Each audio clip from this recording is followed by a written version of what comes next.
Hello my dear students. तो कैसे हैं आप लोग? आई थिंक आप लोग अच्छे होंगे और अच्छे होने भी चाहिए।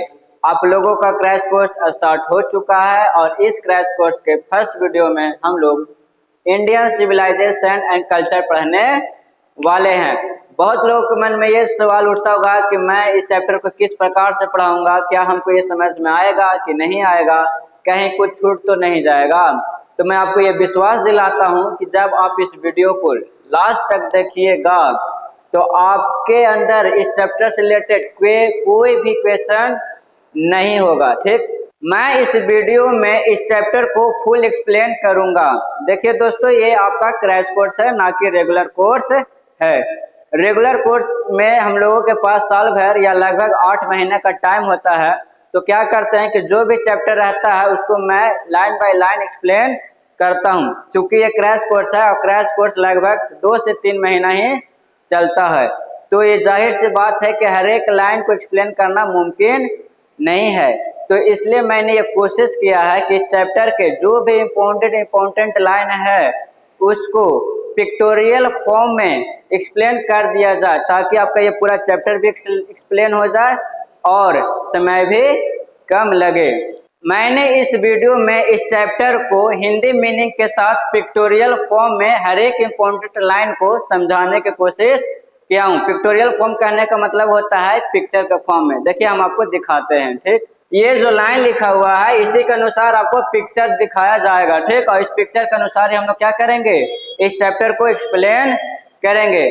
जब आप इस वीडियो को देख लीजिएगा तो इस चैप्टर से रिलेटेड आपका चाहे कुछ भी रहे, चाहे समरी रहे, क्वेश्चन आंसर रहे या फिर ऑब्जेक्टिव रहे, आपको बनाने में कोई प्रॉब्लम नहीं होगी। बस आपसे ये रिक्वेस्ट है कि आप इस वीडियो को लास्ट तक जरूर देखिएगा। ठीक, जब आप इस वीडियो को पूरा देखिएगा तो आपको और भी वीडियो देखने की जरूरत नहीं पड़ेगी और इस चैप्टर से रिलेटेड चाहे आपका समरी हो, क्वेश्चन आंसर हो या फिर ऑब्जेक्टिव हो, जो आपके एग्जाम में पूछता है वो सारा का सारा बनने लगेगा। बस आपसे ये रिक्वेस्ट है कि आप इस वीडियो को पूरा देखें। तो आइए शुरू करते हैं। ठीक, हम जो ये चैप्टर पढ़ने वाले हैं उसका नाम है इंडियन सिविलाइजेशन एंड कल्चर। अगर बात किया जाए ये जो चैप्टर है वो किनके द्वारा लिखा गया है, महात्मा गांधी के द्वारा। और अगर बात किया जाए नेशनलिटी कहने का मतलब होता है राष्ट्रीयता, वो कहाँ से बिलोंग करते थे। ठीक, तो अगर बात किया जाए तो वो कहाँ, पोरबंदर में उनका जन्म हुआ था। और ये जो पोरबंदर है वो कहाँ पड़ता है, इंडिया में। अगर स्टेट की बात किया जाए ये कौन सा स्टेट पड़ता है, ये पोरबंदर कहाँ है, गुजरात में है। ठीक, अगर बात किया जाए एल्सो नोन एज, इनको और भी नाम से जाना जाता है, तो सभी लोग जानते हैं फादर ऑफ नेशन, यानी कि राष्ट्रपिता के नाम से इन्हें जाना जाता है और लोग प्यार से इन्हें बापू भी कहते हैं। ये सब आपका ऑब्जेक्टिव में पूछता है दोस्तों। ठीक, कि इसको नाम से क्या बोलते हैं।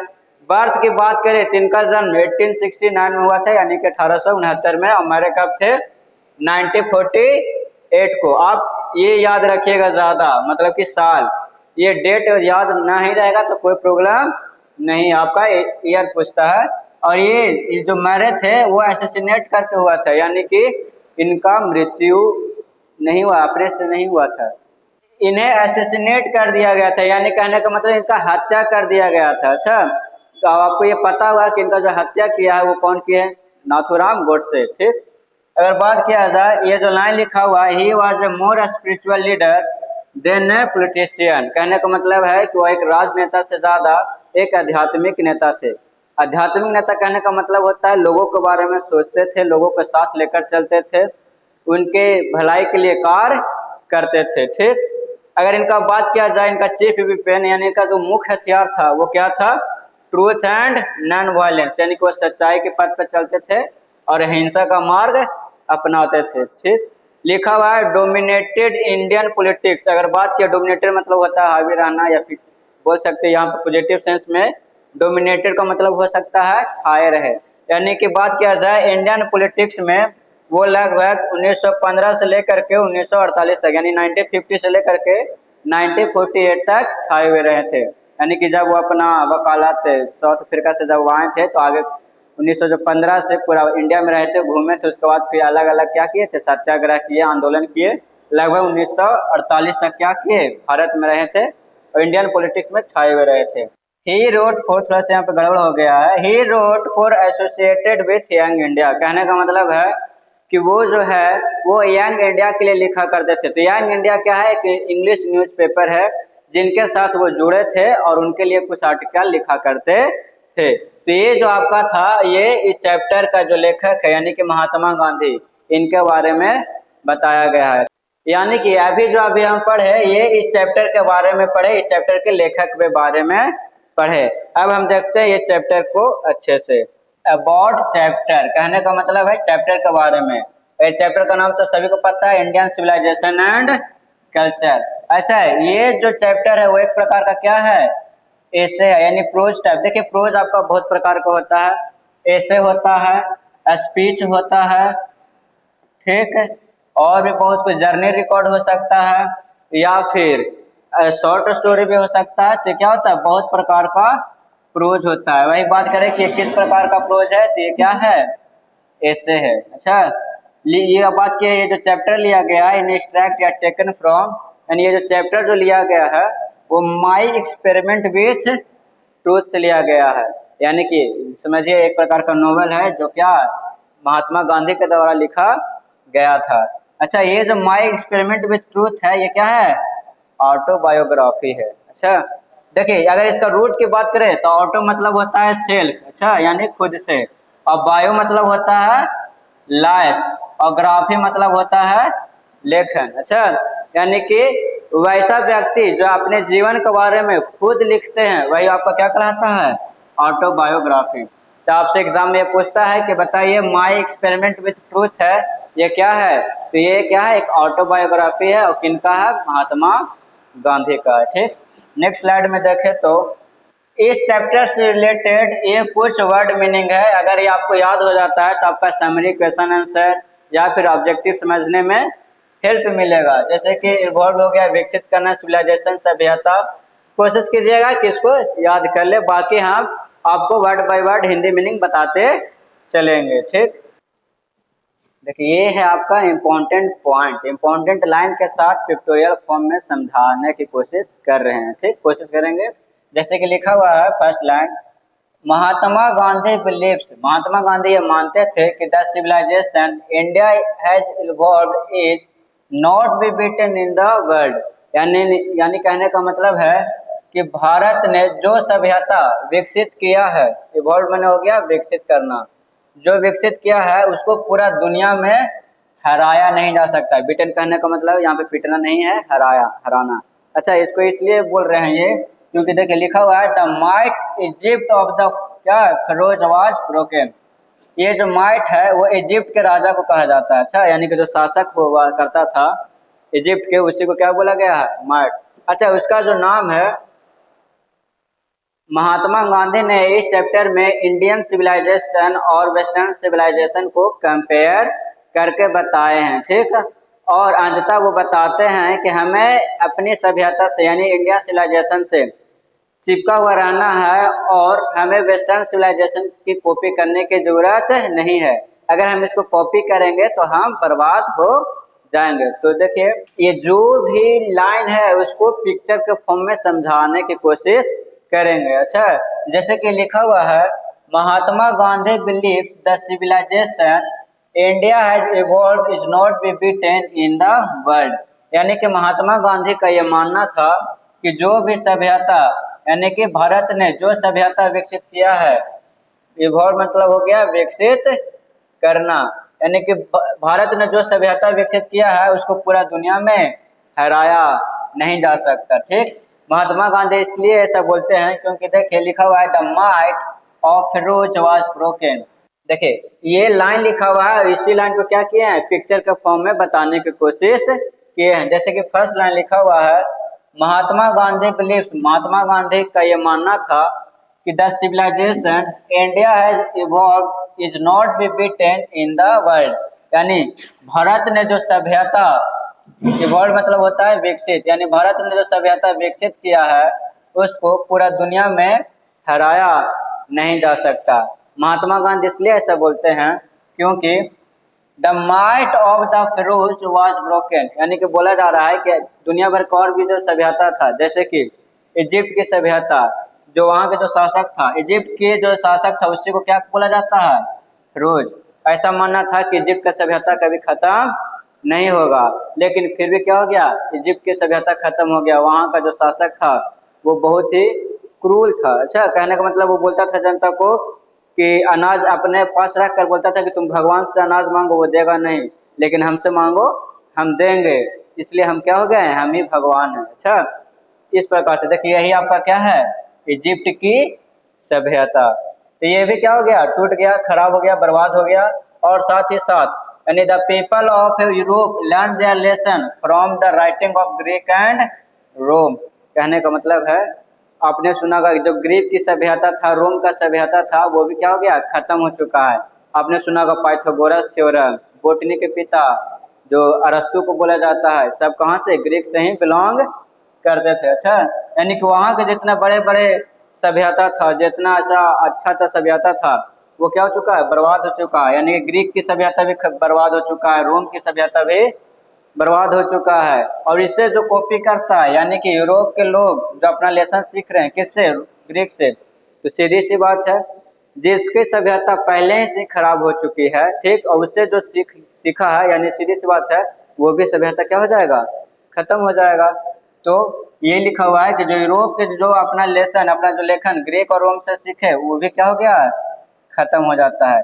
इसलिए बोलता है कि दुनिया भर की जितने भी बड़ी से बड़ी सभ्यता है सब खत्म हो चुका है, लेकिन इंडिया रिमेन्स इमूवेबल, यानी ये अभी भी क्या है, अगतिशील है, या फिर बोल सकते हैं अटल है। ये अभी भी, इसका भारत की जो सभ्यता है वो अभी तक खत्म नहीं हुआ है। And that is her glory, और यही उसकी क्या है, सुंदरता है। कि अपने पहले जैसे सिविलाइजेशन, जो सभ्यता पहले था वो सभ्यता आज भी क्या किया है, जिंदा रखा है। ठीक, इस यही उसकी क्या है, खूबसूरती है। ठीक, इस स्लाइड के इस लाइन में लिखा हुआ है, civilization is that mode of conduct which points out to man the path of duty, यानी कि सभ्यता आचरण का वो पहलू है जो मनुष्य के रास्ता के बारे में बताता है कि कौन सा रास्ता उसको अपनाना चाहिए, क्या उसके लिए सही है, क्या उसके लिए गलत है। ठीक, जैसे मोड ऑफ कंडक्ट कहने का मतलब हो गया आचरण का वह पहलू। ठीक, पॉइंट आउट कहने का मतलब हो गया बताना, पाथ ऑफ ड्यूटी यानी कर्तव्य का रास्ता, यानी सभ्यता है जो मनुष्य को कर्तव्य का रास्ते के बारे में बताता है कि कौन सा उसको पार करना चाहिए, कौन सा नहीं।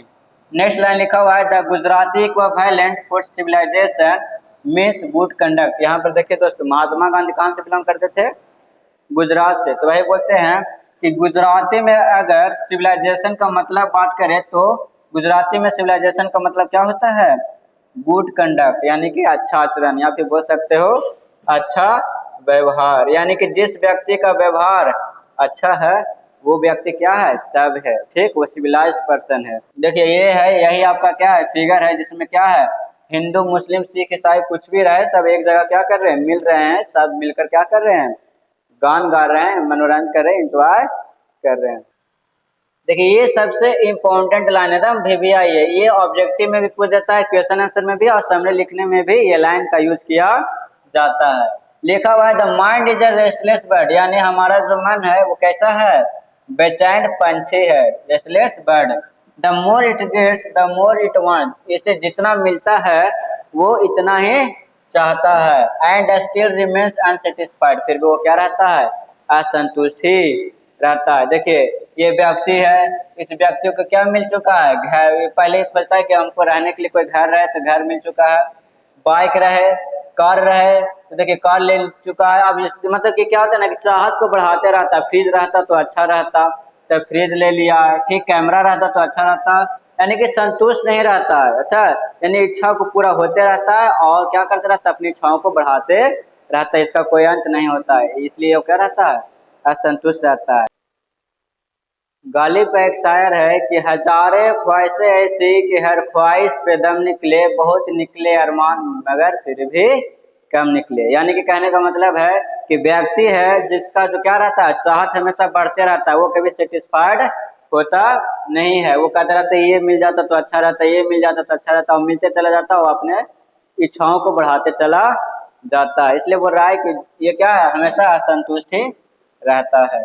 लिखा हुआ है आवर फॉर फादर्स न्यू, हमारे पूर्वज जानते थे क्या, डैट कि if we set our heart after mentality, अगर हम लोग भौतिकवाद की ओर यानी वस्तुवाद की ओर क्या करेंगे, हम अपने दिल को हम अपने दिमाग की ओर बढ़ाएंगे तो क्या हो जाएंगे, वी वुड बिकम स्लेव, यानी हम लोग गुलाम बन जाएंगे। यानी कि देखिए ये अलग अलग वस्तु है, फ्रिज की ओर नहीं, फ्रिज रहता तो अच्छा रहता, हो गया गाड़ी, हो गया कैमरा, हो गया अलग अलग से शिप हो गया, यानी ये सब चीज रहता तो क्या होता, अच्छा रहता। तो कहते हैं ना कि जैसे कि हम लोग क्या करते हैं, मोबाइल जब चलाते हैं तो ऐसा लगता है कि हम लोग मोबाइल चला रहे हैं, लेकिन मोबाइल ये कैसे 4 से 5 घंटा खत्म हो जाता है पता नहीं चलता। इसका मतलब ये हुआ कि आप मोबाइल को कंट्रोल नहीं कर रहे हैं, आपको मोबाइल कंट्रोल कर रहा है। इसलिए हम बोल सकते हैं कि अगर हम लोग वस्तुवाद की ओर आगे बढ़ेंगे तो हम लोग क्या हो जाएंगे, इसके गुलाम हो जाएंगे। नेक्स्ट लाइन में लिखा हुआ है आवर फादर्स, यानी हमारे पूर्वज ने देखा, that kings and their swords were inferior to the swords of ethics, यानी कि जो हमारे पूर्वज ने देखा कि जो जो राजा की जो तलवार होता है वो नैतिक के तलवार के चिन्ह है, यानी कि कम है। अच्छा, यानी कि ज्यादा वैल्यू नहीं दिया गया है। आप देखते होंगे कि जो पुराना जो सभ्यता था, ठीक, जहाँ राजा रहता था, कोई गुरु आ जाता था या फिर कोई संत आ जाता था तो उनको अच्छा से प्रणाम किया जाता था। अच्छा, क्योंकि वो जानते थे कि वो जो राजा जो बनाया है वो किसके बदौलत बना है, इसी गुरु ने सिखाया है। अच्छा, इसलिए बोला जा रहा है कि नैतिक का जो तलवार है वो राजा की तलवार से क्या है, छीन है, यानी कि कम है। इन्फीरियर मतलब होता है छीन, ठीक, कम वैल्यू। स्लेव मतलब क्या हो गया, आपका गुलाम हो गया। अच्छा, अगर हम वस्तुवाद की ओर आगे बढ़ेंगे तो हम क्या हो जाएंगे, इसके गुलाम हो जाएंगे।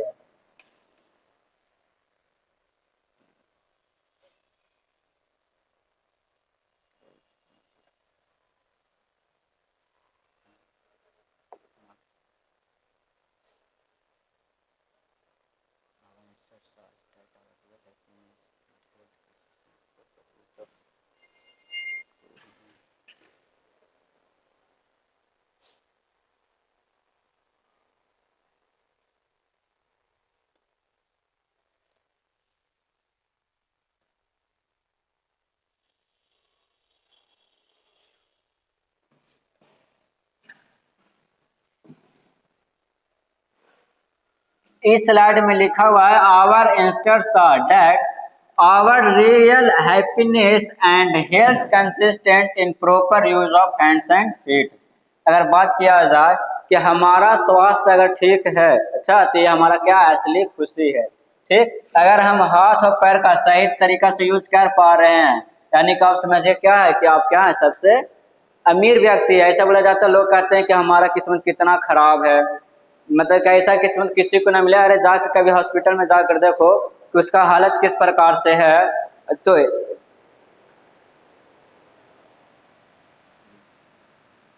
स्लाइड में लिखा हुआ है असली खुशी लगता है।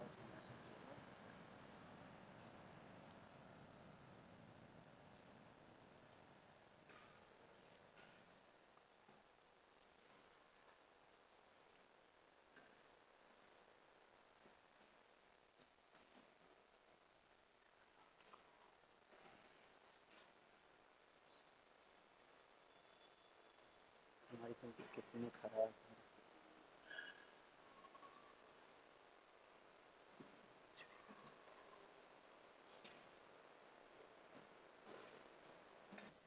इस स्लाइड के लाइन में लिखा हुआ है आवर एंस्टर्स सा, यानी कि हमारे पूर्वज ने देखा, एंस्टर माना क्या हो गया, पूर्वज। हमारे पूर्वज ने देखा डैट कि आवर रियल हैप्पीनेस, हमारा जो वास्तविक खुशी है, and health consistent in a proper use of hands and feet, यानी हाथों और पैरों को सही ढंग से उपयोग करना ही है।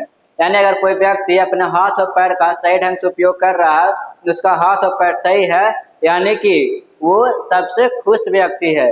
सीधी सी बात है, अगर आपका हाथ और पैर सही है तो आप कुछ भी कर सकते हैं। अच्छा, आप समझिए अगर आपका हाथ और पैर सही है तो आप दुनिया के सबसे अमीर व्यक्ति हैं। आप जाकर उस व्यक्ति को देखिए जिसका हाथ और पैर सही नहीं है, अच्छा, हॉस्पिटल में क्या कर रहा है, रो रहा है कि कैसे जिंदगी मिल चुकी है, हाथ कम से कम रहता, पैर रहता, तो आप समझिए उससे आपको बेहतर मिला है, आप कुछ भी कर सकते हैं। अच्छा, तो यही आपका क्या है, रियल हैप्पीनेस है। नेक्स्ट स्लाइड में लिखा हुआ है, आवर एंसेस्टर वर सेटिस्फाइड, हमारे पूर्वज सेटिस्फाइड थे, किसमें, विद अ स्मॉल विलेज, यानी कि छोटे छोटे गांव में। क्यों? क्योंकि छोटे गांव में चोरियां नहीं होती थी। वो माना जाता है कि जो बड़ा बड़ा शहर में वहाँ क्या होता है, वकालत है, वकील है, ये सब है, वहाँ चोरी भी होता है, लुटेर क्या किया जाता है, सामान को लूटा जाता है, लेकिन विलेज में ऐसा होता नहीं है। वो कहते हैं दे एंजॉयड, यानी हमारे जो पूर्वज है वो एंजॉय करते थे, आनंद लेते थे, किसको, ट्रू होम रूल को, यानी स्वयं शासक को एंजॉय करते थे। स्वयं शासक करने का मतलब आपने देखा होगा पंचायत। अच्छा, यानी कि कोई वैसा कार्य या फिर समाज में कोई ऐसा प्रॉब्लम जो आता है, पंचायत बैठता है, चाहे दो भाइयों का लड़ाई हो गया या फिर कुछ और भी रीजन हो सकता है, कुछ मैटर हो सकता है। अच्छा, यानी कि पंचायत जो बैठता है तो कोशिश किया जाता है कि पंचायत में सब क्या हो जाए, फैसला हो जाए, इसी को क्या कहते हैं, स्वयं शासक। अच्छा, यानी कि ट्रू होम रूल, यानी घर का प्रॉब्लम घर में ही क्या हो जाए, सॉल्व हो जाए, कोर्ट जाना ना पड़े। अच्छा, ये सब यही होता है ट्रू होम रूल। लिखा हुआ है Indian should cling to the Indian civilization, यानी कि भारतीय लोगों को अपनी सभ्यता यानी भारतीय सभ्यता से, क्लिंग मतलब होता है चिपकना, इस प्रकार से चिपका होना चाहिए जैसे कि कोई बच्चा क्या होता है, अपने माँ की छाती से चिपका हुआ रहता है। अपने जब माँ के गोद में रहता है या फिर छाती से चिपका हुआ रहता है तो वो क्या रहता है, सेफ महसूस करता है, वो सेफ रहता है। वैसे ही हमें भी अपनी सभ्यता से क्या रहना चाहिए, चिपका हुआ रहना चाहिए। अगर हम अपनी सभ्यता से चिपका हुआ रहेंगे तो हम क्या रहेंगे, सेफ रहेंगे, सुरक्षित रहेंगे। लिखा हुआ है Gandhi ji has learned one lesson from it. अच्छा, ऐसा इसलिए बोल रहे हैं कि जो महात्मा गांधी का जो पढ़ाई है, एजुकेशन है, वो विदेश में रहकर हुआ है, यानी कि अपना बहुत सारा जो लाइफ पीरियड है वो कहाँ बिताए हैं, विदेश में बिताए हैं। तो वहाँ का सभ्यता को देखे और ये बताते हैं कि कुछ भी हो जाए, that we must shun it at all, कि हमें क्या करना है, मॉडर्न सिविलाइजेशन से, वेस्टर्न सिविलाइजेशन से क्या करना है, दूरी बनाए रखना है। कुछ भी हो जाए हमें से क्या बनाना है, दूरी बनाकर रखना है। ऐसा महात्मा गांधी जी इसलिए बोलते हैं कि जो मॉडर्न सिविलाइजेशन है वो किस चीज को पूजा करता है, इमोरलिटी को। इमोरलिटी करने का मतलब अनैतिकता को, और हम लोग किसको पूजा करते हैं, मोरलिटी को। अच्छा, यानी कि नैतिकता को। अच्छा, और साथ ही साथ ये बताते हैं कि जो वेस्टर्न सिविलाइजेशन है ना, वो क्या, वो वस्तुवाद को बढ़ावा देता है, यानी कि मेटेरियलिज्म को बढ़ावा देता है। अच्छा, वही हम लोग क्या करते हैं, जो हम लोग है वो किस चीज को बढ़ावा देते हैं, तो हम लोग है जो एथिक्स को बढ़ावा देते हैं, यानी कि नैतिकता, ये सब को बढ़ावा देते हैं।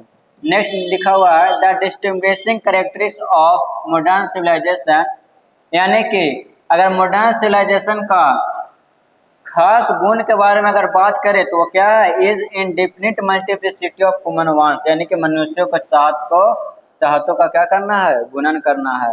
यानी कि मनुष्य का चाहत बढ़ते रहता है, उस चीज को गुना करते रहता है। जैसे कि अगर गर्मी लग रहा है तो कहता है कि पंखा रहता तो अच्छा रहता, पंखा मिल गया तो फिर सोचता है कि कूलर रहता तो अच्छा रहता, कूलर मिल गया तो सोचता है कि एसी रहता तो अच्छा रहता, यानी कि गुणन करते चलता, वो व्यक्ति कभी भी खुश रहता नहीं है, ऐसा असंतुष्टि रहता है।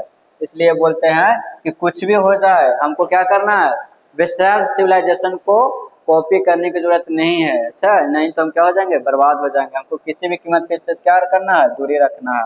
Let us engrave on our heart the motto of western philosopher, वह कहने का मतलब है कि आइए हम लोग क्या करते हैं, वेस्टर्न फिलोसफर का एक वाक्य, ठीक, हम अपने हृदय में क्या करें, अंकित करें। क्या, कि plane living and high thinking, यानी कि जीवन जीने के लिए क्या रहना चाहिए, सादा जीवन हो हमारा, और क्या रहे, हाई थिंकिंग रहे, यानी उच्च विचार, यानी सादा जीवन और उच्च विचार। अगर किसी व्यक्ति का सादा जीवन है और उच्च विचार है तो क्या है, वो व्यक्ति क्या है, बहुत ही खुश है, उसका जीवन बहुत अच्छा से सुखमय तरीका से गुजरेगा।